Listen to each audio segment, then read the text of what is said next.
Hello friend, this is निर्भय वर्मा। तो कैसे हैं आप लोग? हालचाल सब आई होप बहुत ही बेटर होगा। और इसके पहले वाली जो वीडियोज में आपने 3.3 में और सब कुछ सॉल्व किया, मतलब कहने का मतलब जितने पहले वाली वीडियोज है सब में आपने बहुत ही बेहतरीन तरीके से इसको सॉल्व किया। यहाँ पे आज बात होगी एक्सरसाइज 3.4 की। और यहाँ पे आप कुछ देख रहे हैं, कुछ alpha beta and sine theta sine alpha सब कुछ लिखा हुआ है। तो ये सब आपको फार्मूला जो मैंने पहले से यहाँ पे उतार रखे हैं, क्योंकि मैं यहाँ पे टाइम वेस्ट नहीं करना चाहता था उसको उतार के आपको दिखाने का। तो यहाँ पे मैंने इसको ऑलरेडी पहले से ही उतार रखा है, ठीक है। तो क्या है, जब इसको एक्सरसाइज स्टार्ट करेंगे पहले तो आप इसको स्क्रीनशॉट ले लीजिए अभी के भी, ठीक है। ले लिया, चलिए बेटर है, बहुत अच्छा। तो ये चीज हो गया। अब इसको मैं पारी पारी करके समझाता हूं और जो 2-3-4 क्वेश्चन हो सकेंगे वो क्वेश्चन फटाफट से कर लेंगे इसमें, ठीक है। अगर आपको कुछ नहीं समझ में आता तो कोई बात नहीं, ठीक है। अगर आप ये सोचते हैं सब क्या लिखा मेरे समझ में नहीं आ रहा, तो नहीं आ रहा तो कोई दिक्कत नहीं, चैप्टर लगाएंगे तब तो समझ में आएगा। आता है, आएगा भी। जीरो की बात करते हैं पहले जीरो की, ठीक है। तो यहाँ पे जीरो में आप क्या देख रहे हैं कि जीरो के अंदर sine theta is equal 0, cos theta is equal 0, tan theta is equal 0।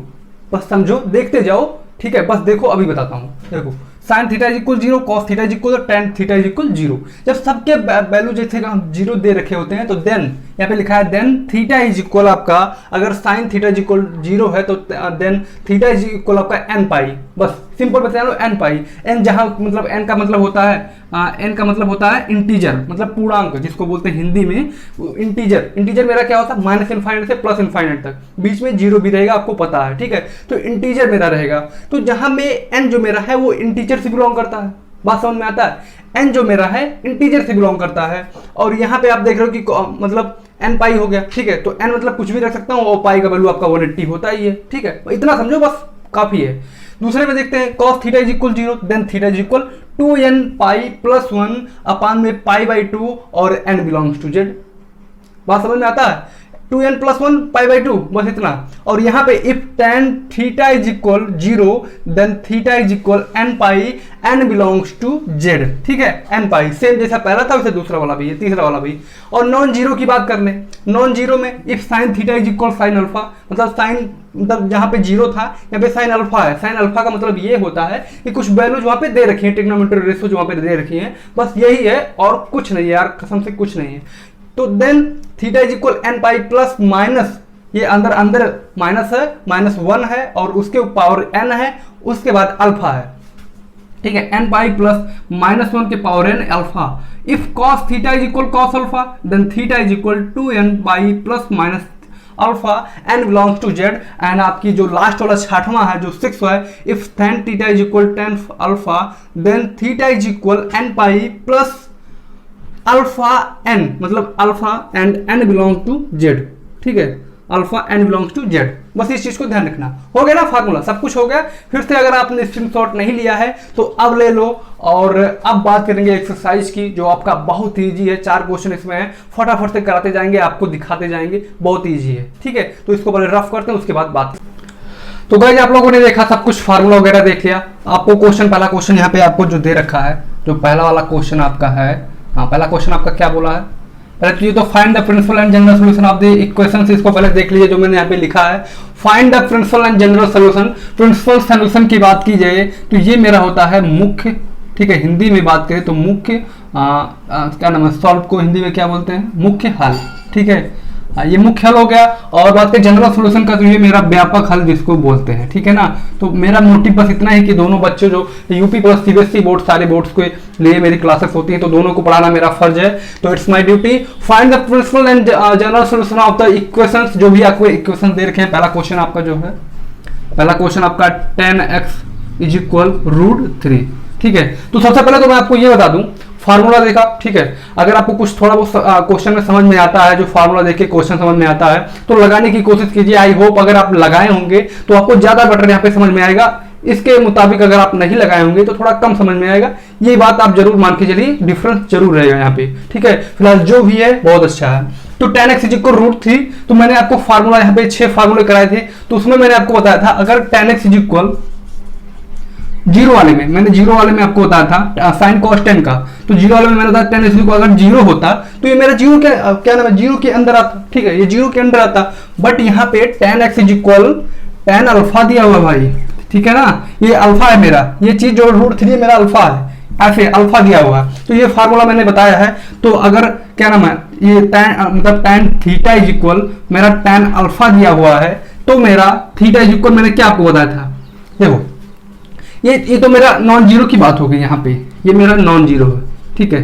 तो मेरा क्या नाम है थीटा इज इक्वल अगर नॉन जीरो की बात की जाए तो यहाँ पे एन पाई प्लस अल्फा हो जाएगा, एन पाई प्लस अल्फा और n बिलोंग्स टू z।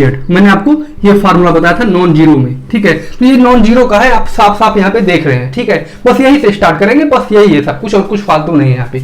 तो ये फार्मूला आप यहाँ पे ध्यान रखिए कि नॉन जीरो का n पाई प्लस अल्फा होता है, ठीक है। यहाँ पे अगर tan theta is equal tan alpha दिया है तो theta is equal n pi plus alpha और n बिलोंग्स टू z। भाई ये चीज अभी ध्यान रखना, ठीक है ना। देखो इसको आराम से देखो, मैं यहाँ पे लगाने की कोशिश करता हूँ फटाफट से। तो देखो tan x इज इक्वल √3, ये चीज तो मेरा ऑलरेडी दे रखा है। अब यहाँ पे मैं स्टार्ट क्या करूंगा, पहले तो मैं देखो जो मेरा रूल कहता है पहले प्रिंसिपल सोल्यूशन निकाला जाता है, फिर जनरल सोल्यूशन निकाला जाता है। वो हिंदी मीडियम वालों के लिए बात कर दें, अगर आपको थोड़ा इंग्लिश नहीं समझ में आ रहा है तो कोई प्रॉब्लम नहीं है, समझने की कोशिश कीजिए, वरना आप जहां हैं वहीं रह जाएंगे। बात समझिए, बहुत अंदर से बता रहा हूं क्योंकि मैं एक यूपी बोर्ड का स्टूडेंट हूं, ठीक है। चलो tan x इज इक्वल √3 यहाँ पे है, नो प्रॉब्लम। अब यहाँ पर आप देखते हैं, मैंने बताया था tan यहाँ पे दिया है आपका इफ, देखो इफ करके मैंने बताया था यहाँ पे, if tan theta is equal tan alpha. फिलहाल मैं कुछ आपको बता रहा था, हाँ, कि ये जो जनरल सोल्यूशन और प्रिंसिपल सोल्यूशन है, तो रूल आपका ये बोलता है कि पहले आप प्रिंसिपल सोल्यूशन यानी व्यापक क्या नाम है मुख्य हल को सॉल्व कीजिए, उसके बाद जनरल सोल्यूशन को सॉल्व कीजिए। बट यहाँ पे थोड़ा सा मैं अपने तरीके से करता हूँ, यहाँ पे अपने हिसाब से कर सकते हैं, बेटर शायद यही है, आसान आपके लिए यही है। तो पहले मैं जनरल सोल्यूशन यहाँ पे फाइंड करूंगा। तो यहाँ पे देखिए if tan theta is equal tan alpha यहाँ पे दिया हुआ है, तो मेरा थीटा इज इक्वल आप जानते हैं कि n पाई प्लस अल्फा हो जाता है, ठीक है, और n बिलोंग्स टू z, ठीक है। देखो मेरा जो tan x इज इक्वल √3 है, ये मेरा है क्या, कभी सोचा आपने? ये जो मेरा tan x इज इक्वल √3 है, ये मेरा क्या है, ये जो √3 है ना, ये tan 60 की वैल्यू है। tan 60 इज इक्वल √3, ठीक है। अब tan 60 को मैं क्या लिख सकता हूं, π/3 लिख सकता हूं कि नहीं लिख सकता हूं, π/3, ठीक है।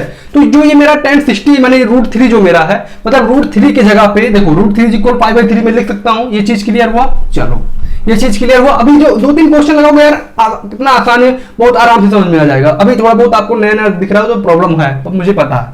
देखो जहां पे थीटा है वहां पे x रख दो, क्योंकि x की वैल्यू हम निकाल रहे हैं, ठीक है। x इज इक्वल देखो n पाई मैंने यहाँ पे रख दिया। अभी मैं जनरल सोल्यूशन यहाँ पे सॉल्व कर रहा हूं, जनरल सोल्यूशन, ठीक है। ये मेरा जनरल सोल्यूशन है, ठीक है। जनरल सोल्यूशन है, ठीक है ना। देखो n पाई हो गया प्लस, अभी मैंने जो मेरा अल्फा मेरा है क्या, अल्फा मैंने अभी बताया आपका अल्फा मेरा है √3, ये √3 मेरा अल्फा है, ठीक है ना। इस चीज को समझना, जो मेरा अल्फा है √3 है, तो √3 को मैं π/3 के फॉर्म में लिख सकता हूं। देखो 180 अपान में 3 करूंगा तो मेरा 60 आ जाएगा। बात समझ में आता है, बस इसीलिए, ठीक है। ये चीज हो गया। अब इसको मैं π/3 के फॉर्म में लिख सकता हूं, कोई दिक्कत नहीं है, ठीक है ना, हो गया। तो ये अब यहां पे आप देखोगे n, देखो कॉमा करके n बिलोंग्स टू z, ये मेरा हो गया, क्या मेरा हो गया जनरल सोल्यूशन, ये मेरा हो गया जनरल सोल्यूशन, ठीक है ना, कोई दिक्कत है। अब बात करते हैं प्रिंसिपल सोल्यूशन की, यहाँ पे प्रिंसिपल सोल्यूशन की, ठीक है ना। ये मेरा हो गया, बस इसे लगाना है। अगर आपके क्या नाम है क्या नाम है टीचर्स वगैरह आपके कुछ थोड़ा और विस्तार में बताते हैं तो वैसे भी लगा लीजिए, बट अगर आप ऐसे लगाते हैं तो ज्यादा बेटर है, ठीक है ना। इस शॉर्ट में है, अच्छा है। अब प्रिंसिपल सोल्यूशन की बात कर लें यहाँ पे, तो देखो ये मेरा 0 से 360 डिग्री के बीच में होता है। बात समझ में आता है, बताता हूं। ये जो मैंने कोऑर्डिनेट बनाया अभी, ये एक सेकंड यार कहां भाग रहा है, देखो ये इसके बीच में रहता है, ठीक है ना, इसके बीच में रहता है। देखो भी बताता हूं।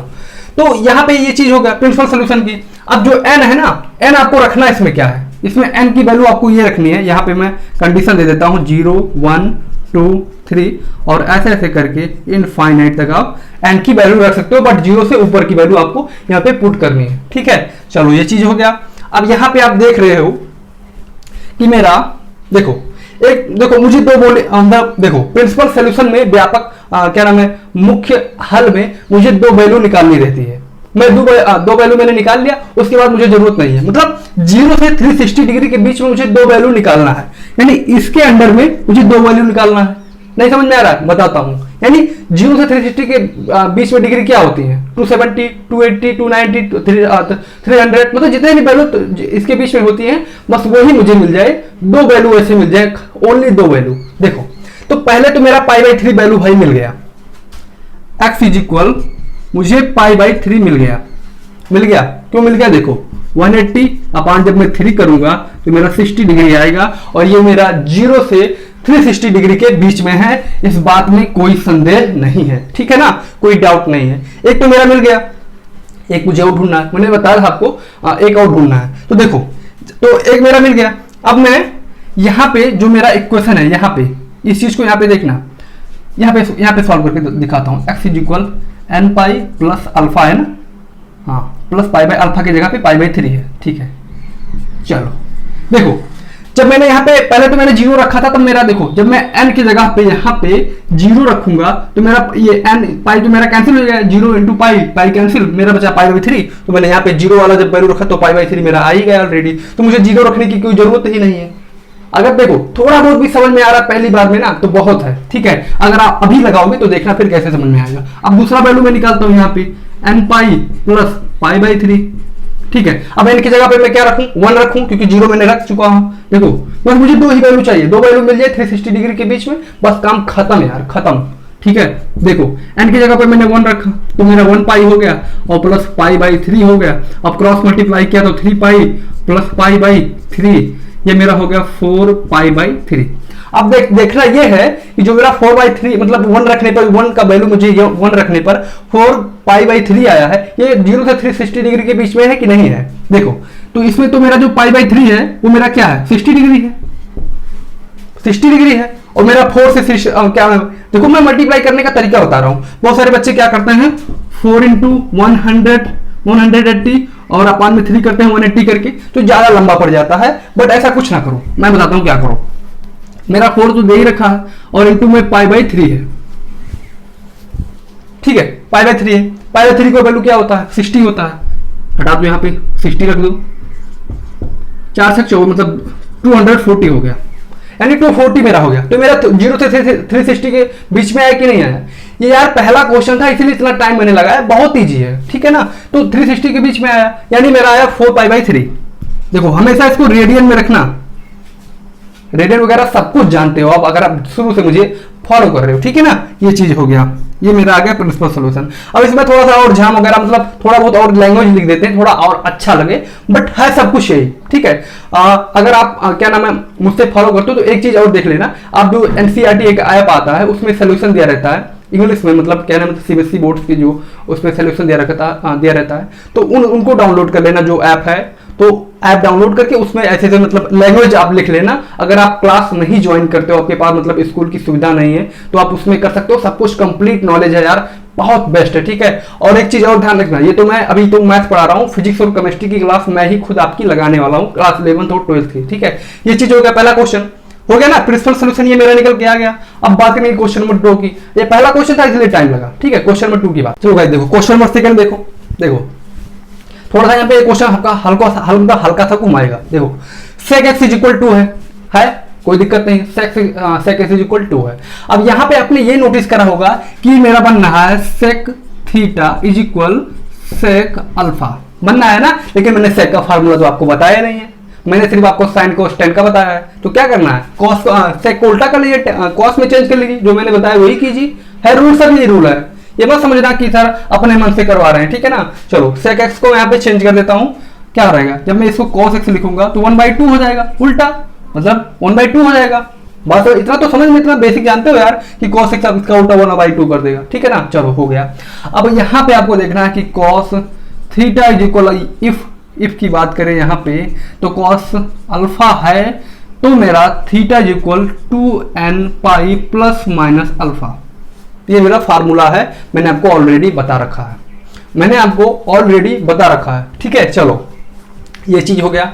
अब मुझे क्या करना है, जनरल सोल्यूशन यहाँ पे फाइंड करना है। तो मैं फाइंड कैसे करूंगा, देखो जो मेरा cos 1/2 है ना, ये मेरा 60 का वैल्यू है, cos 60 डिग्री इज इक्वल 1/2, ठीक है ना। कोई दिक्कत यहाँ पे है क्या, देखो इसको आराम से 1/2 हो, मतलब 1/2 है, तो ये मेरा cos 60 का वैल्यू है, तो मेरा cos 60 1/2 को मैं लिख क्या सकता हूँ, ये चीज आप कभी सोचे।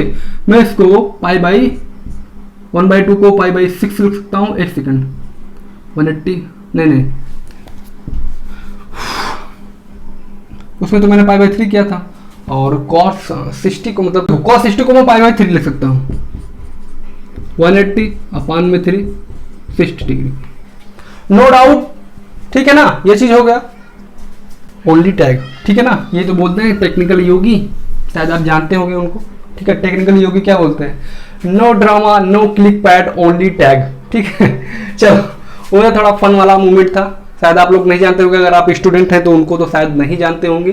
चलिए, तो ये चीज हो गया, मतलब मैं अल्फा को पाई बाई 3 लिख सकता हूं, मेरा मोटिव यही था। चलो फटाफट से इसको सॉल्व करता हूं, बहुत ज्यादा क्या नाम है सब कुछ हो रहा है। तो फार्मूला पहले तो मैं आपको बता दूं, फार्मूला मेरा क्या है, ये चीज फार्मूला मैंने यहाँ पे लिख दिया, ठीक है। चलो ये मैं अभी यहाँ पे जनरल सोल्यूशन सॉल्व कर रहा हूँ, जनरल सोल्यूशन मैं यहाँ पे आप लोगों के लिए सॉल्व कर रहा हूँ, ठीक है ना। चलो ये हो गया। अब यहाँ पे आप लोग देखते हो जो थीटा है, ये एक्स मेरा है, एक्स इज इक्वल 2n पाई, चलो ये मैंने लिख दिया, प्लस माइनस इसको पाई बाई 3 लिख सकते हो, ये मेरा हो गया क्या नाम है, जनरल सोल्यूशन। अब बात करते हैं प्रिंसिपल सोल्यूशन की, यही मेरा जनरल सोल्यूशन है, बस यही जो मैं क्या नाम, इसमें आपको ये ध्यान देना जनरल सोल्यूशन में, मैं अभी आपको बताता हूँ, रुको। देखो जनरल सोल्यूशन में मुझे ये बस ये ध्यान देना रहता है कि जो मैं ये अल्फा लिख रहा हूँ ये सही है कि नहीं सही है। कभी कभी ये जो 2 आपको है ना, ये माइनस में भी दिया जाता है, तो उसमें आपको ये क्या नाम है, ये लिखने में अल्फा लिखने में प्रॉब्लम होगी। अभी तो बहुत ईजी है, लेकिन जब ये माइनस में दे देगा वही चीज आपका दिमाग घूम जाएगा, ठीक है ना। चलो ये चीज हो गया। प्रिंसिपल सोल्यूशन की बात कर ले यहाँ पे, तो ये मेरा 0 से 360 डिग्री के बीच में रहता है, सब कुछ आपको पता है। और n की वैल्यू यहाँ पे कंडीशन ये है कि 0 1 2 3 4 और ऐसे ऐसे करके इनफाइनाइट तक आप रख सकते हो। अगर आप ज़्यादा रखने की कोशिश करते हो तो आपके लिए शायद, देखो यहाँ पे एक चीज मैं आपको ये बता दूं, थोड़ा फैक्ट वगैरह बता दूं कि जो ये चैप्टर है ना, इसमें 0 1 2 3 रखोगे, 2 वैल्यू आ जाएगी, बात खत्म हो जाएगी, बस 2 ही वैल्यू मुझे लाना रहता है। अब यहाँ पे पहले आपका x इज इक्वल हो, एक वैल्यू आपका पाई बाई 3 दे रखा है और एक वैल्यू मुझे फाइंड करना है। तो एक वैल्यू मैं कैसे फाइंड करता हूँ, मैंने 0 रख के देखा तो मेरा पाई बाई 3 आया, 0 रख के देखा पाई बाई 3 आया। बताता हूँ, अगर आपको नहीं समझ में आ रहा है तो मैं अभी बताता हूँ। n की जगह पे 0 रखा, ये पूरा 0 हो गया, बड़ा वाला 0 हो गया, मेरा क्या बचा, प्लस माइनस पाई बाई 3, ठीक है ना। ये चीज बचा, कहने का मतलब माइनस तो है ना, प्लस यहाँ पे लिया जाएगा, क्योंकि माइनस लेंगे तो वो 0 से 360 डिग्री के बीच में नहीं आएगा, समझ में बात आता है। अगर आप प्लस रखेंगे तो मतलब माइनस, कहने का मतलब माइनस छोड़ना पड़ेगा, क्योंकि मुझे 0 से 360 डिग्री के बीच में लाना है, बात इतना समझ में आता है। चलो ये चीज हो गया। अब मैं यहाँ पे 2n क्या नाम है, 2n pi plus minus alpha था ना, अब यहाँ पे मुझे 1 रखना है, चलो 1 रखता हूँ। तो मैंने 1 रखा तो मेरा हो गया, n की जगह पे मैंने 1 रखा डायरेक्ट, ठीक है ना, 1 रखा। ये मेरा मल्टीप्लाई का साइन है, तो x समझ लेना, x मैं ऐसे बनाता हूँ, आपको पता है। ये मेरा हो गया 2 पाई प्लस माइनस अल्फा, ये चीज हो गया। चलो, और यहाँ पे आप लोगों ने ये चीज नोटिस करा होगा कि जो पाई का वैल्यू मैं इस पर क्या रख दूँ, चलो यहाँ पे पाई का वैल्यू मेरा है पाई बाई 3 है, ठीक है ना, पाई बाई 3 है, ये चीज हो गया। तो मेरा आंसर क्या रहा, पहले इस आंसर को देखना है, उसके बाद में यहाँ पे डिटेल में बात करता हूँ। देखो प्लस माइनस दोनों वैल्यू यहाँ पे रख के मैं देखता हूँ, देख लो आराम से। देखो 2 पाई प्लस माइनस पाई बाई 3 है ना, बात इतना समझ में आता है। चलो ठीक है, चलो तो अभी मैं पहले इसको क्या करता हूँ, प्लस वाली वैल्यू रख के यहाँ पे देखता हूँ, ठीक है, फटाफट से करता हूँ यार, बहुत टाइम लगेगा। प्लस पाई बाई 3 मैंने प्लस वाली वैल्यू यहाँ पे रख ली। देखो अब 3 × 2 6 पाई प्लस पाई बाई 3 यानी 7 पाई बाई 3। अब देखते हैं पाई बाई 3 मेरा 60 है, बात समझ में आता है, इंटू 7 तो 7 यानी 420 यानी 420 हो जाएगा। मतलब कहने का मतलब 0 से 360 डिग्री के बीच में जो मेरा रेंज है, जो मैंने कवर किया हुआ था, जो मैंने बनाया था खुद से, उसके बीच में तो यार आ ही नहीं रहा। ये तो 420 है यार, बहुत बाहर है 360 के, मान के चलो क्या नाम है 60 डिग्री बाहर है, ठीक है ना। तो प्लस वाला कहने का मतलब प्लस वाला कैंसिल, भाई प्लस वाला तो लेंगे नहीं, ठीक है ना। चलो ये चीज हो गया। अब यहाँ पे माइनस वाली वैल्यू रख के देखते हैं, दोनों रखना है आपको, ध्यान देना, ठीक है। चलो 6 पाई क्या लिख रहा हूँ, 6 पाई हो गया, 3 × 2 भाई, और माइनस पाई बाई 3, 5/3। ठीक है, पाई बाई 3 मेरा क्या है 60 है, इंटू 5 करेंगे तो 5 यानी 300 आ जाएगा शायद। हाँ ठीक है, चलो तो ये मेरा आ जाएगा रेंज के अंदर, यानी क्या नाम 300 डिग्री बोले तो 300 डिग्री यानी 300 अंश मेरा आ जाएगा ये चीज। तो कहने का मतलब ये मेरा रेंज में है। क्या रेंज में है 5π/3, यहाँ पे मैं लिख देता हूँ। हो गया ना, मेरा सब कुछ हो गया। चलो क्वेश्चन नंबर सेकंड हो गया कंप्लीट। आप कुछ समझ में आ रहा है, कहने मतलब बहुत कुछ समझ में अब आ रहा होगा, और सब कुछ आपको खेला इसका सब कुछ समझ में आ गया। थोड़ा बहुत जो माइनस वगैरह है सब कुछ अभी मैं आगे आपको सॉल्व कराऊंगा। तो तब तक के लिए क्वेश्चन नंबर 3 देखते हैं।